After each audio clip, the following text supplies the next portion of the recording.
തിരുവനന്തപുരം വിതുരയിൽ വനത്തിൽ യുവതിയുടെ മൃതദേഹം കണ്ടെത്തി. സുനിലയാണ് മരിച്ചത്. സുഹൃത്തിനൊപ്പം പോയതായിരുന്നു യുവതി. കാണാതായതിനു പിന്നാലെ വിതുര പോലീസ് കേസെടുത്തിരുന്നു. വനത്തിന് സമീപത്തെ വീട്ടിലാണ് മൃതദേഹം കണ്ടെത്തിയത്. ചന്തു ചന്ദ്രശേഖറുണ്ട്. ചന്തു, ഈ വാർത്തയുടെ കൂടുതൽ വിവരങ്ങൾ എന്തൊക്കെയാണ്?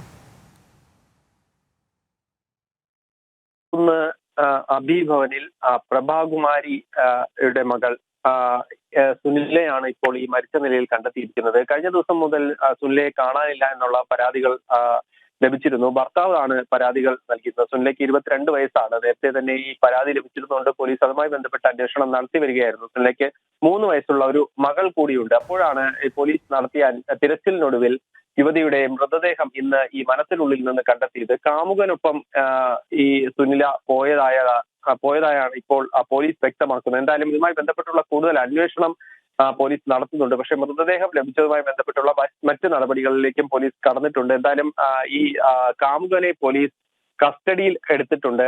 കാമുകൻ തന്നെ ഈ പോലീസിനോട് സമ്മതിച്ചതായാണ് ഇപ്പോൾ നമുക്ക് ലഭ്യമാകുന്ന വിവരം. യുവതിയെ കഴുത്ത് ഞെരിച്ചു കൊന്നതിന് ശേഷം താൻ ആത്മഹത്യ ചെയ്യാൻ ശ്രമിക്കുകയായിരുന്നു എന്നതായിരുന്നു ഈ കാമുകന്റെ പോലീസിന് നൽകിയിരിക്കുന്ന മൊഴി. എന്തായാലും ഇതുമായി ബന്ധപ്പെട്ട് പോലീസ് കൂടുതൽ അന്വേഷണത്തിലേക്ക് കടക്കുന്നുണ്ട്. നെടുമങ്ങാട് ഡിവൈഎസ്പിയുടെ നേതൃത്വത്തിലാണ് ഇപ്പോൾ പരിശോധനകൾ ആരംഭിക്കുകയും കൂടുതൽ അന്വേഷണം നടത്തുകയും ചെയ്യും. ശരി. തിരുവനന്തപുരം വിതുരയിൽ വനത്തിൽ യുവതിയുടെ മൃതദേഹം കണ്ടെത്തി. കാമുകനോടൊപ്പം പോയ സുനിലയാണ് മരിച്ചത്. എന്തായാലും കാമുകൻ ഇപ്പോൾ കസ്റ്റഡിയിൽ എടുത്തിരിക്കുകയാണ്. കൂടുതൽ അന്വേഷണം ആരംഭിച്ചിട്ടുമുണ്ട് പോലീസ്.